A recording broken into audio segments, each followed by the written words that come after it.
Good morning, YouTube. Today is Tuesday, October 29th, and we are post-transplant with a success, fellas. So the Amrine family, everyone's been asking. Yesterday was my dad and brother's liver transplant, and as of right now, God is good, 100% success.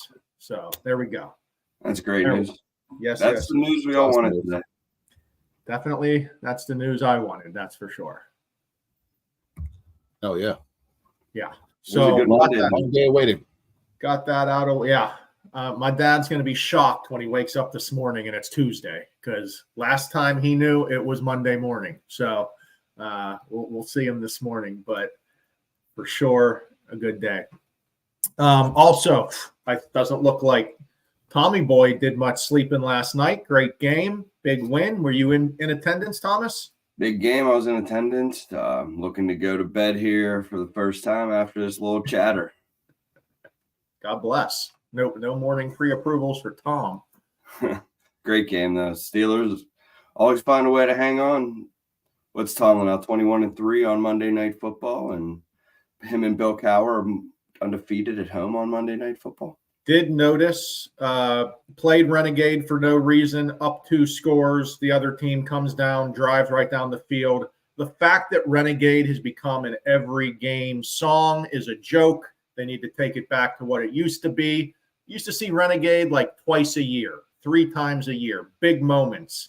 It's become way too commercialized.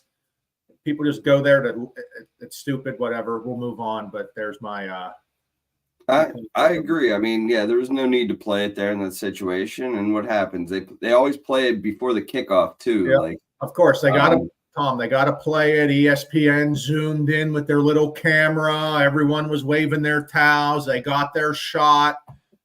Joe Buck talked about it. It was like that's the only reason they do it for that. Did you just say Joe Biden talked about it? No, Joe Buck. Oh, okay. Sorry, misheard you. That'd been crazy though. That would have been real crazy. Trust me, he wasn't up to watch the game. Okay, that's a fact. That's a fact. But guys, today is all about appraisal talk. Listen, changes happen in the mortgage world and the financing world. A lot of folks get worked up over it. Some changes are good changes. There's some processes in the financing side of things that are confusing. Of course, a lot goes into it. And one of those things has been the appraisal process when the appraisal comes in and the appraisal comes in under value, right? What happens? No one likes when that happens, Anth, right? We're not trying to kill a deal. The appraiser's not trying to kill a deal, but the agents and the buyers get very worked up like, oh my God, what does this mean? What does this happen? The biggest difference from an appraiser to a real estate agent, how they're looking at the value. The agents, you guys are negotiating between a buyer and seller. That's what the value is. The house is worth what the buyer is willing to pay for it. Yes, until you get financing. The second you get financing, it's worth what the appraiser says it's worth, but the appraiser is only using comparable homes. And that's where we come in with the problem, Anth, because they're not flipping a coin. They're out there looking at actual houses that sold, closest, most recent, most similar. So now appraisal comes in under value.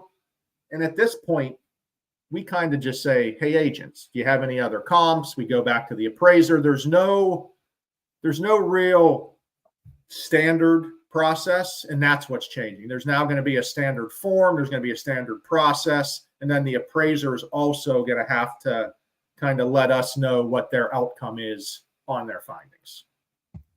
Yeah, I mean, I think it's very important for people to understand because, yeah, I mean, like you said, I mean, agents are looking at what they can sell the property for, what somebody is willing to buy it for, but that's without taking any adjustments into account or market data. Unfortunately, when we see, some appraisals come in low, usually the comps that were used to list it are in a totally different school district, and it's a totally different market. So when an appraiser does it, they're going off the most recent sales most recent comps that are more comparable to this property than, others, so they have to do their due diligence to make sure that there's not inflated values and inflated prices. And they go to school and do their internship for like 8 years, man. Like some of them could actually be a doctor. So it always amazes me when somebody says, oh, well, that appraiser doesn't know what they're doing. They do. They know more than most, but we rely on that to make sure the collateral for the home that we're lending on is actually worth what it's actually worth. And 6 to 12 months from now, the marketability of that property is going to be sustained by the value he's given today. So, and it changes all the time based on sales. So it's never going to be, unfortunately, the same. But yeah, they're very important. The changes coming up hopefully will ease the process a little bit for, reconsideration of values.